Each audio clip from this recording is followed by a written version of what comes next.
नमस्कार. हा आपला क्रमशः वाचनाचा भाग 18 आणि ह्या 18व्या भागात आपण काल वाचत असलेली कथा वरातीचा बाप म्हणजे हळद नावाची हडळ हिचा पुढचा भाग वाचणार आहोत. चला तर मग सुरू करूयात. आता मंगलमय नाही तर दंगलमय वातावरण लग्नात तयार होत आहे हे आपल्याला माहितीच आहे. आणि याचं कारण असं की ह्या परण्याच्या मिरवणुकीत जर का कोणी एखाद्या नाचणाऱ्या गावठी डान्सरला पुढे व्हा लवकर, लग्नाची वेळ जवळ आली आहे असं जर म्हटलं तर याच्या डोक्यात टाकलेली जी अवदासा असते ती थेट ओठात येते आणि दुसऱ्या क्षणात दंगल सुरू व्हायला वेळ लागत नाही. कारण 80% परण्या किंवा वराती ह्या दारू पिल्याशिवाय हल्ली निघतच नाही. आणि समजा निघाल्याच तर मग मात्र त्याच्यात जास्त तरुण सहभागी होत नाही. ही एक शोकांतिका आहे. खरं तर अचकट विचकट नाचकाम हे ज्यानं गुन्हा केलाय त्याच्या धिंडी समोर केलं जात. पण मग मला एक सांगा, ज्याचं लग्न असतं त्यानं नेमका कुठला गुन्हा केलेला असतो बरं? लग्न झाल्यानंतर जवळजवळ 90 ठिकाणी वराती ह्या होतातच. बरं, मग वरात म्हणजे काय? नवरा नवरीनं लग्न झाल्यानंतर बिचाऱ्या ब्रह्मचारी मारुतीच्या देवळात जाऊन बसायचं आणि सांगायचं की मारुती राया, आजवर तू सांगितल्याप्रमाणे आम्ही ब्रह्मचर्याचं पालन केलं आहे आणि आज देवा ब्राह्मणाच्या साक्षीनं आम्ही विवाह बंधनात अडकलो आहोत. आम्हाला आशीर्वाद द्यावा. फार हास्यास्पद गोष्ट आहे ही ब्रह्मचारी देवाकडून हा आशीर्वाद का घेतला जात असेल? यात मला कोणाचाही धार्मिक भाव दुखवायचा नाहीये.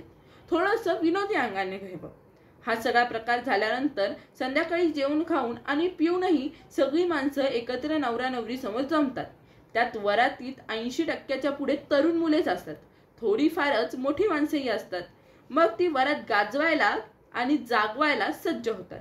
डीजे समोर कंबर हलवायला डोक्यात टाकावीच लागते, नाहीतर पोरं हल्ली जागची हलत सुद्धा नाहीत. ज्यांच्या वरातीत दारूची सोय केलेली नसते त्या वरातीत पोरं फिरकत सुद्धा नाहीत. जर अशी सोय केली नाहीत तर लोक आणि पोरं म्हणतात त्याला काही माणुसकी आहे का?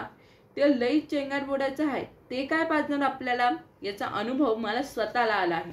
हे सगळे प्रकार पाहिल्यानंतर मला कळत नाही की उद्याचा सक्षम पिढीला घडवण्यासाठी ज्यांना आपण शुभेच्छा देतोय आणि त्यांच्या वरातीसाठी जमलेलो आहोत त्यांच्यासमोर दारू पिऊन आपण कसला आदर्श ठेवत असतो याची थोडीशी तरी जाणीव त्यावेळेस कोणाच्या तरी मनात येत असेल का? घसे ओले केल्यानंतर आणि डीजेच्या दंडनाट आपण कसं नाचतो, पुन्हा पुढे नाचतो याचं थोडं सुद्धा भान कोणालाच कसं राहत नाही. तसेच अनेक संस्कारहीन गाण्यांनी, भंगार गाण्यांनी नकळतपणे आपल्या मातृसत्ताक पद्धतीला कायम फसला जातोय हे कोणाच्याच लक्षात कसं येत नाही. पुरुषसत्ताक समाज अशा अर्थाची निर्लज्जपणे गाणी ऐकतो आणि त्याच तालावर वाटेल तसे बिनधास्त नाचतोही. याचं मला फार वाईट वाटतं.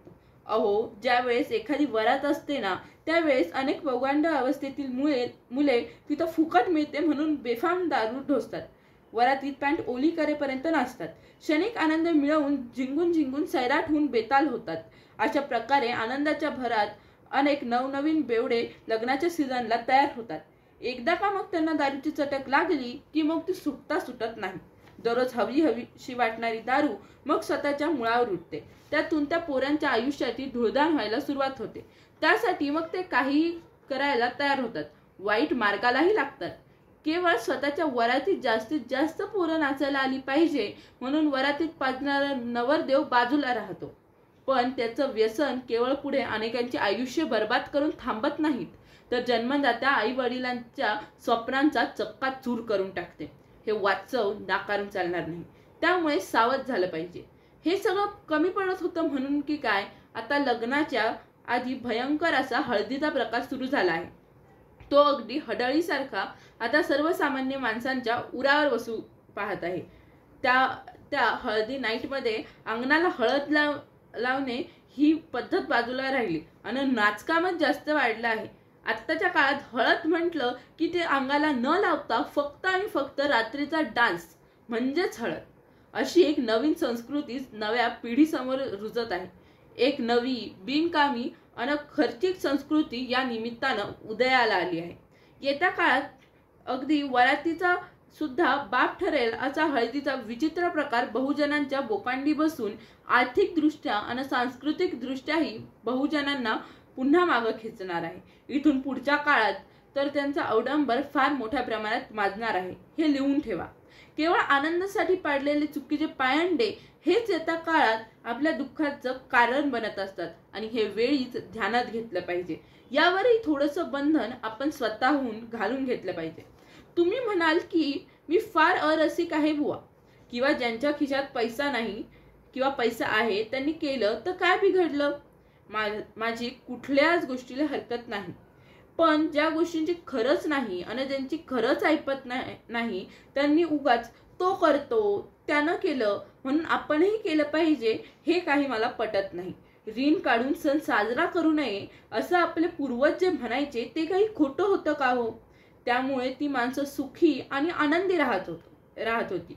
म्हणून म्हणतो की केवळ दिखाव्यासाठी कर्जबाजारी होऊ नये असं माझं ठाम मत आहे. मला एवढंच सांगायचं आहे की लग्न झालीच पाहिजेत, तो आपला संस्कार आणि संस्कृती आहे. पण वरातीसारख्या प्रकारांमधून होणारे सामाजिक दुष्परिणाम अभ्यासले जावेत, समजून घ्यावेत. मला असं एकही उदाहरण ऐकिवत नाही की ज्याची वरात झाली नाही, त्याला मुलं बाळ झाली नाही.